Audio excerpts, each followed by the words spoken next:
آپ کو براہ راست اسلام آباد لیے چلتے ہیں جہاں پر وزیر اعظم عمران خان خطاب کر رہے ہیں۔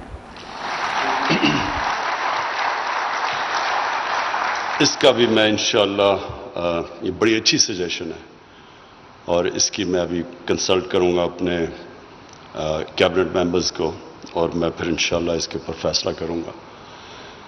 دیکھیں جی، سب سے پہلے میری ویژن کیا پاکستان کی، تاکہ جب میں آپ کو ویژن بتا دوں تو اس کے اندر پھر میں آپ کو بتاؤں گا کیا کیا چیزیں اس ویژن کے اندر فٹ کرتی ہیں اس ویژن کو پہنچنے کے لیے۔ تو سب سے پہلے ویژن پاکستان کی یہ ہے کہ ہم لوگوں کو غربت سے نکالیں۔ ہماری تقریباً 40% آبادی ہے جس میں 25% غربت کی لکیر سے نیچے ہے اور تقریباً 20 یا 25% جو کہ بالکل اس کے قریب ہے۔ تو میرا جو سب سے پہلا ایم ہے کہ ہم کیسے ان کو اوپر اٹھائیں۔ دوسری ویژن ہے پاکستان کی کہ ہم اپنے ملک کی دولت کیسے بڑھائیں، ویلتھ کریٹ کیسے کریں۔ ملک میں ہم کیسے یہ ملک جو کہ ایک وقت پہ 60s میں جب ہم بڑے ہو رہے تھے تو یہ بڑی تیزی سے ملک آگے جا رہا تھا۔ یہ سارے جو آج ایشین ٹائیگرز ہیں یہ پاکستان کی طرف دیکھا کرتے تھے۔ ملیشیا نے آ کے پاکستان سے سمجھا کہ کیسے آگے بڑھنا ہے، ساؤتھ کوریا نے پاکستان کا فرسٹ 5 ایئر پلان آ کے اسٹڈی کیا، تو ہم وہ ایک ماڈل تھے ڈیولپمنٹ کے، اور پھر ہم نے اپنی آنکھوں کے سامنے اس ملک کو نیچے جاتے دیکھا۔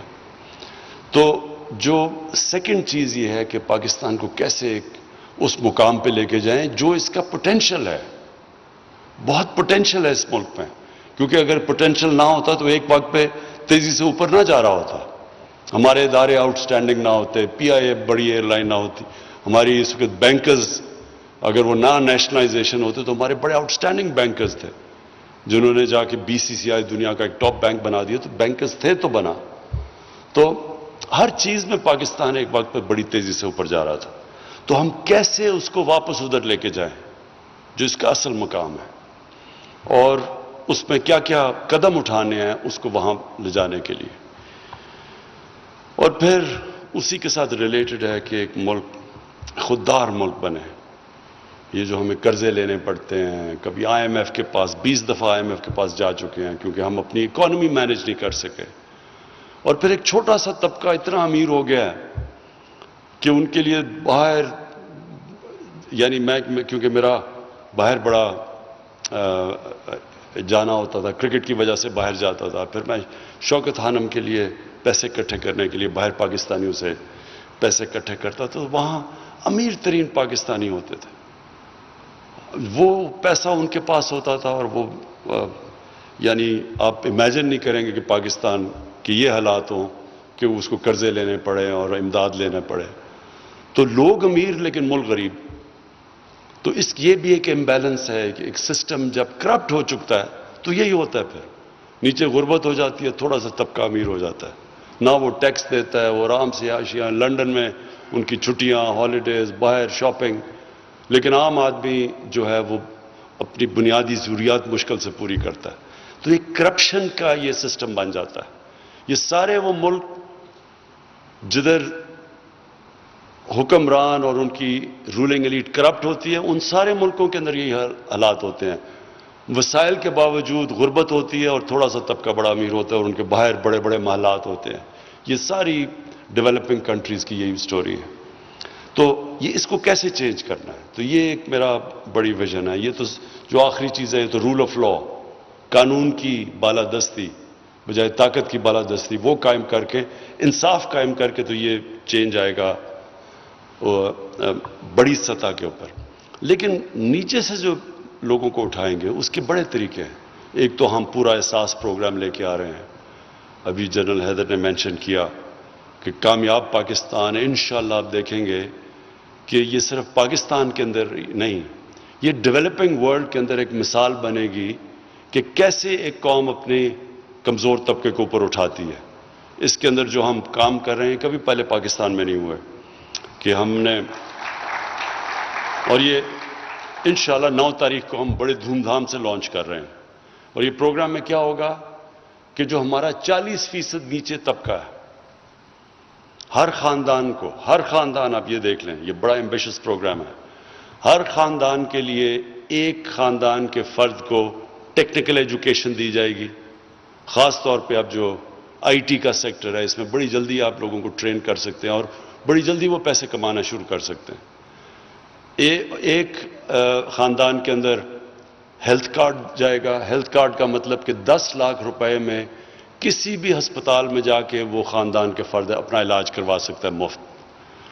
تیسری چیز کہ سستے سود کے بغیر قرضے دیے جائیں گے. اگر شہر میں ہیں تو وہ اپنی کوئی دکان یا اپنی کوئی جو بھی اس قرضے پہ کر سکے، اپنا کاروبار کر سکے. اور اگر دیہات میں ہیں تو وہ ایک کسان کے لیے وہ سود کے بغیر ایک فرد کو قرضہ ملے گا. اور پھر جو لو کاسٹ ہاؤسنگ ہے، یہ پاکستان میں ابھی تک روٹی کپڑا مکان کی تو بات ہوئی تھی، لیکن کبھی اس کے اوپر کام نہیں ہوا. اب ہم مائکرو فائنانس کے ذریعے اس ایک خاندان کے لیے اس کو ہم فائنانس کریں گے اپنا گھر بنانے کے لیے. یہ اس لیے امپورٹنٹ ہے کہ کیونکہ لوگوں کے پاس کیش نہیں ہوتا گھر بنانے کے لیے، تو ہمارے شہروں کے اندر یہ پھیلتی جا رہی ہیں کچی آبادیاں. کراچی تقریباً 40% کچی آبادی بن چکا ہے. اور کیسے لوگوں کے پاس جب کیش نہیں ہوگا اور کہاں کیش کے بغیر گھر نہیں بنا سکتے.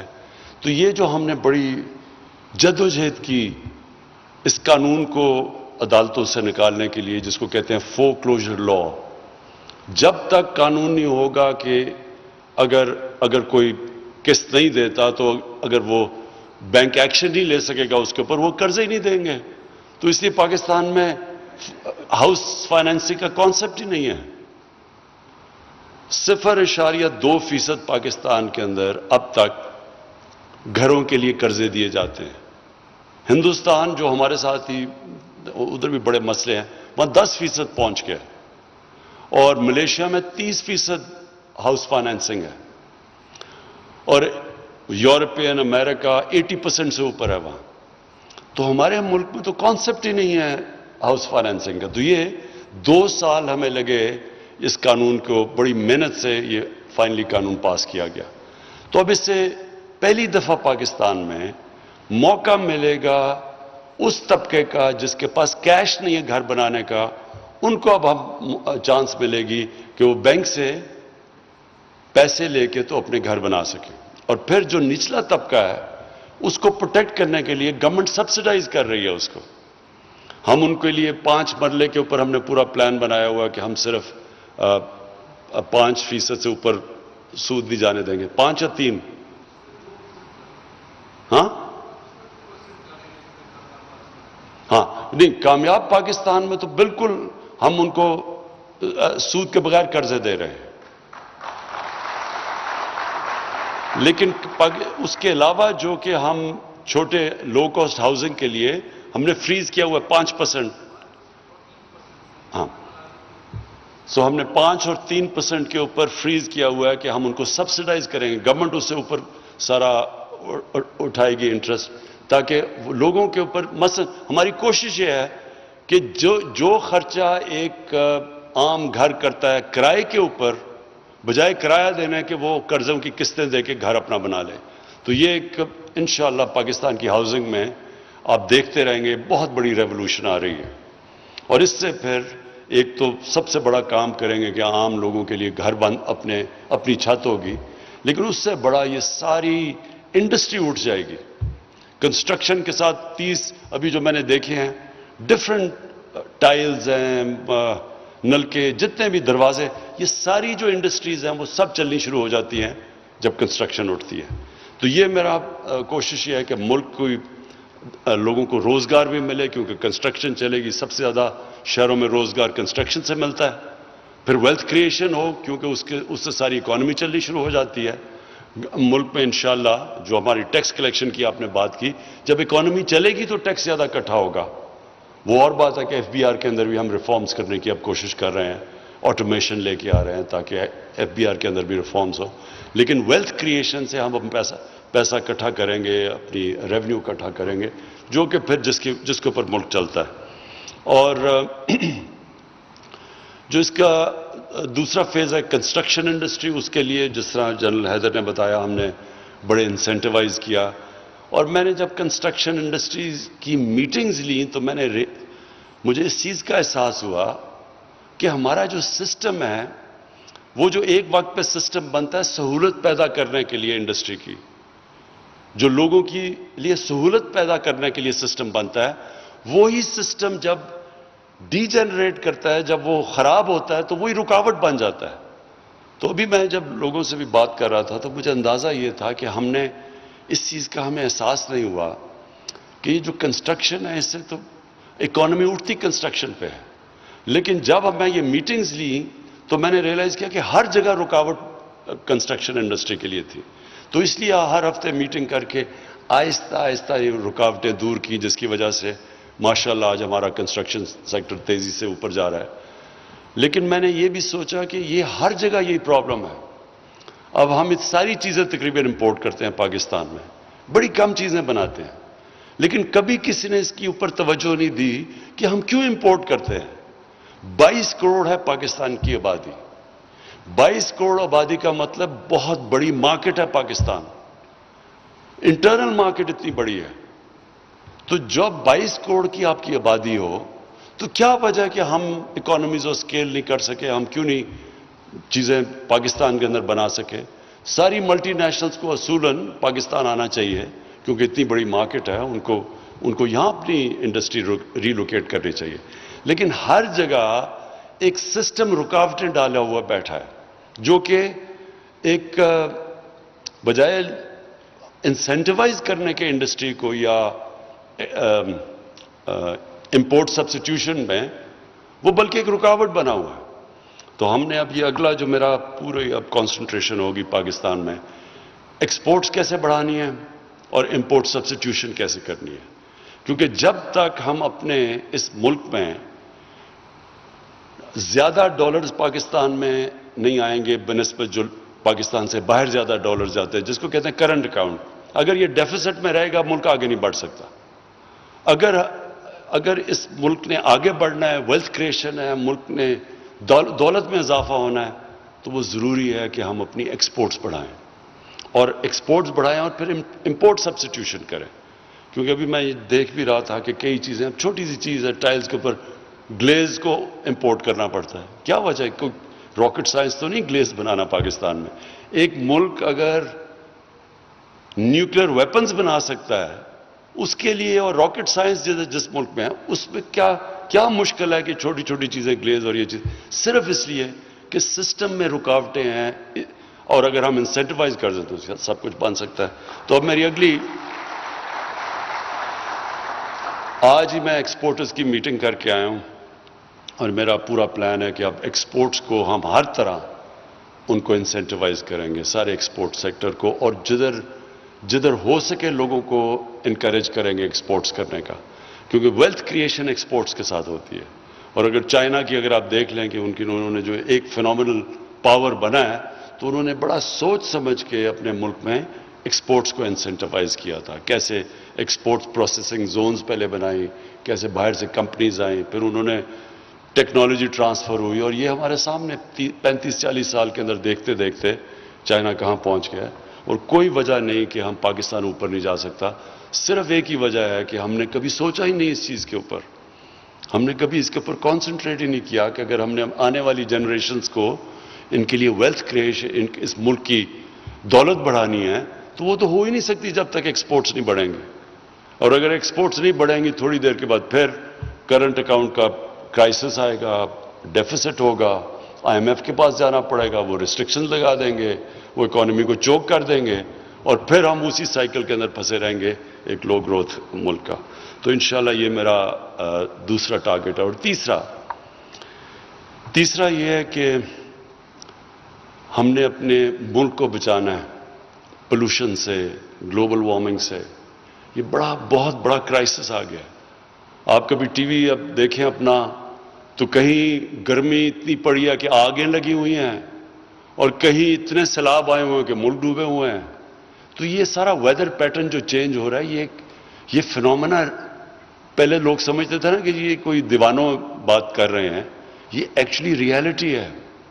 اگر ہم نے اپنے ملک کو یہ ویدر پیٹرنز کی جو چینجز آ رہے ہیں اس سے بچانا ہے تو ہمیں اپنے ملک کو جو یہ جو ہماری 10 بلین ٹری سونامی اس کا ہے مطلب کیا کہ اپنے ملک میں درخت لگائیں, سبزہ کریں, کیونکہ ہمیں سب کو پتہ ہے کہ جتنا زیادہ آپ کا فارسٹ کور ہوتا جاتا ہے اتنی موئسچر زیادہ ہوتی ہے, بارشیں اٹریکٹ کرتی ہے, پولوشن ابزارب کرتی ہے اور سب سے زیادہ ٹیمپریچر نیچے رکھتی ہے. اب آپ پنڈی چیمبر آف کامرس ہیں, میں جب بھی پنڈی کے اوپر سے گزرتا ہوں سارا پنڈی ایک کانکریٹ سلیب بن گیا, اوپر سے لگتا ہے کہ ساری کانکریٹ ہے. ہم پنڈی جب آتے تھے بچپن میں تو یہ بڑا ایک ہرا شہر اور ایک بڑا پولوشن فری شہر ہوتا تھا. میں پڑھا تھا کہ 1914 میں پنڈی میں 4 فٹ برف پڑی تھی.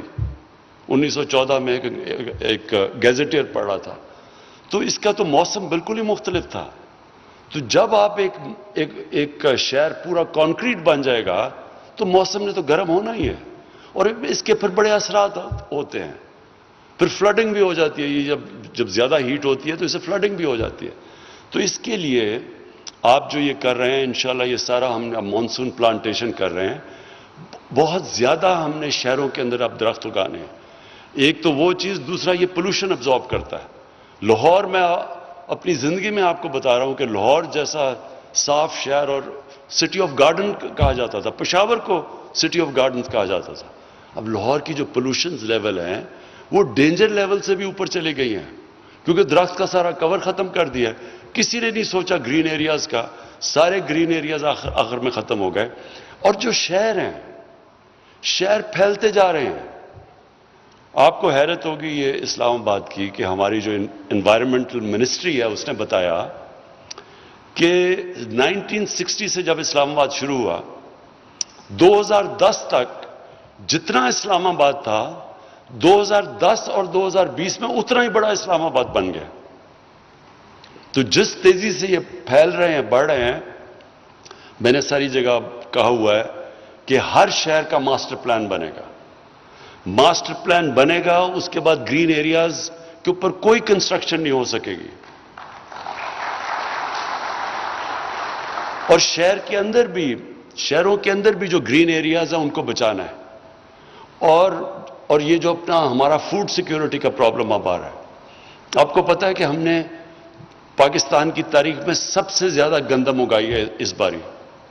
اس کے باوجود 40 لاکھ ٹن گندم امپورٹ کرنی پڑی ہے ہمیں کیونکہ آبادی تیزی سے بڑھتی جا رہی ہے. اور اگر ہم نے اپنے گرین ایریاز نہ بچائے اور یہ کم ہوتے گئے تو آخر میں بہت بڑا پرابلم ہوگا فوڈ سیکیورٹی کا. تو اس لیے شہروں کے ماسٹر پلانز اب شہروں کو اوپر لے کے جا رہے ہیں.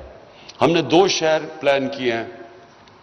ایک راوی سٹی کیوں بنا رہے ہیں؟ کیونکہ جو لاہور کا پانی ہے وہ نیچے جاتا جا رہا ہے اور جو راوی دریا ہے وہ بالکل ایک سیوریج کا نالا بن چکا ہے. تو راوی کو بھی بچانے کے لیے بیراجز بنا رہے ہیں, اس کے اوپر ایک پورا شہر اور اس کے ایک پوری لیک بنا رہے ہیں. اور لیک اس لیے بنا رہے ہیں کہ لاہور کا گراؤنڈ پانی اوپر آنا شروع ہو. تو اوپر لیک بنا رہے ہیں, اس کے پورا ایک نیا شہر جو اوپر جائے گا, بجائے پھیلتا جائے لاہور اوپر جائے گا. اور پھر پورا ایک فارسٹ, پورا جنگل, کچھ 70,000 درخت اگا رہے ہیں اس کے ساتھ ساتھ تاکہ وہ ایک پہلی دفعہ ایک پلانڈ گرین سٹی بنے. اور مقصد یہ لاہور کو بچانا ہے کیونکہ لاہور تو اس وقت ویسے ہی چاروں طرف قصور شیخو پورے تک پہنچ گیا. نہ اتنے بڑے شہروں کو آپ ان کے لیے پولوشن روک سکتے ہیں, نہ آپ ان کو پانی صحیح طرح دے سکتے ہیں کیونکہ لاہور میں بھی ٹینکر مافیا تھوڑی دیر کے بعد آ جائے گا اگر اسی طرح جاتا رہا. اور نہ ہی وہاں گندگی آپ اٹھا سکتے ہیں, نہ پروسیس کر سکتے ہیں, نہ جو سیوریج ہے اس کو ٹریٹ کر سکتے ہیں. تو یہ سارا یہ پلان شہر تباہ ہو رہے ہیں ہمارے. تو اس کے لیے ماسٹر پلان بنا رہے ہیں سارے شہروں میں. اور اس کے بعد سارے گرین ایریاز بچا رہے ہیں, شہروں کو اوپر لے کے جا رہے ہیں.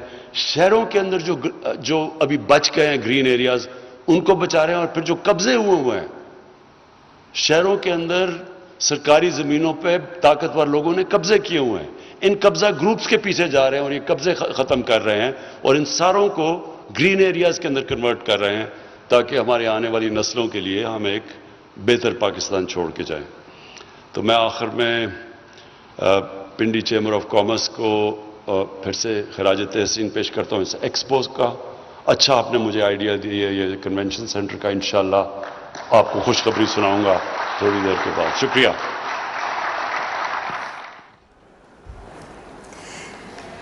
اسلام آباد میں وزیراعظم عمران خان تقریب سے خطاب کر رہے تھے. 3 روزہ ICE نمائش کی اختتامی تقریب سے خطاب کرتے ہوئے انہوں نے کہا کہ نمائش کے کامیاب انعقاد پر منتظمین کو مبارکباد پیش کرتا ہوں. 60 کی دہائی کی معاشی ترقی کے لیے کوشاں ہیں. انہوں نے کہا کہ ہمارا ویژن ملک سے غربت کو ختم کرنا ہے. کامیاب پاکستان آپ دیکھیں گے.